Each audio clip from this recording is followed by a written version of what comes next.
সহজ এবং মজার একটা রেসিপি বানিয়ে ফেললাম, আর এই রেসিপিটা বানাইতে মাত্র 10 থেকে 20 মিনিট সময় লাগে। আসসালামু আলাইকুম। ফুলকপি যেহেতু এখন খুবই সস্তা এবং অ্যাভেলেবেল আছে বাজারে, তাই এই রেসিপিটা কিন্তু 2 দিন পর পর খাওয়া যেতেই পারে। সন্ধ্যার নাস্তায় বাচ্চা থেকে বড় সবাই কিন্তু এই রেসিপিটা খুবই পছন্দ করবে।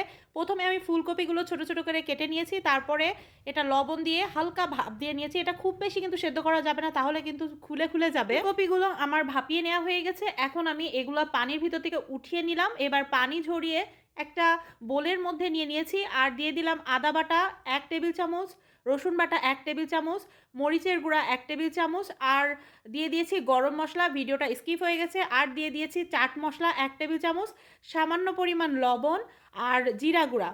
এবার আমি এটাকে খুব ভালো করে মশলার সাথে মিক্স করে নেব। একটু ভালো করে এটা করতে হবে, কারণ নিচের ফুলকপিগুলো ভালো করে মশলা কিন্তু পাবে না যদি আমরা এটা ভালো করে মিক্সড না করি। তো একটু উপর নিচে উল্টায় পাল্টায় সব কিছু আমি খুব ভালো করে মিক্স করে নিলাম। এত কম খরচে এত মজার একটা নাস্তা যে তৈরি করা যায়, এটা কিন্তু না বানিয়ে খেলে আমরা বুঝতেই পারবো না। তো এখন আমি 2 চামচ দিয়ে দিলাম বেসন। বেসনটা দেওয়ার পরে আমি আবার 2 থেকে 3 চামচ দিয়ে দেব চালের গুঁড়া। আমাদের হাতে তো সবসময় অ্যাভেলেবেল চালের গুঁড়াটা কিন্তু থাকেই। তো এখানে কর্নফ্লাওয়ার ব্যবহার করতে গেলে অনেক বেশি প্রয়োজন হবে, যার কারণে আমরা এখানে চালের গুঁড়াটাই ইউজ করব। তো সব কিছু আবার আমি ফুলকপির সাথে খুব ভালো করে মিক্সড করে নিচ্ছি। তো এই কাজটা কিন্তু আমাদের একটু ধৈর্য সহকারে করতে হবে। এটার সবথেকে কষ্ট এই রেসিপিতে এই কাজটুকুই, আর কিন্তু কোনো কষ্ট নাই। তো এবার সব আমার মাখানো হয়ে গেছে। আবার আগের বেসন এবং চালের গুঁড়াটা আমার ফুলকপির সাথে খুব ভালো করে মাখানো হয়ে গেছে।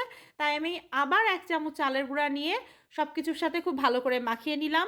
এবার যখন আবার মাখানো শেষ, তখন কিন্তু আমি আবার 1 চামচ চালের গুঁড়া দিয়ে মাখিয়ে নেব। এটা হচ্ছে লাস্ট।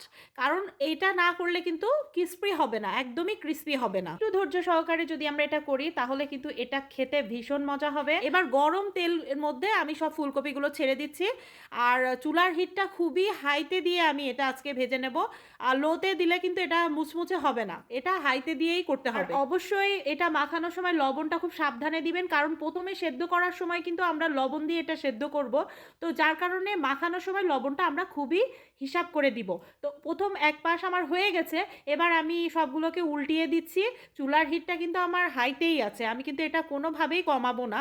তো দেখুন এরকম ব্রাউন কালার হলে আমরা ওগুলাকে উল্টিয়ে দেব। তো এটা যে কি পরিমাণে ক্রিস্পি এবং মজা, এটা আসলে ফার্স্ট টাইম আমি করলাম এবং খেলাম, আমার তো ভীষণ ভালো লাগলো। তো আরেক রকম আছে যেটা হচ্ছে বেসনের মধ্যে ডুবিয়ে ভাজা, তো ওটা থেকে এটা কিন্তু খেতে অনেক বেশি মজা।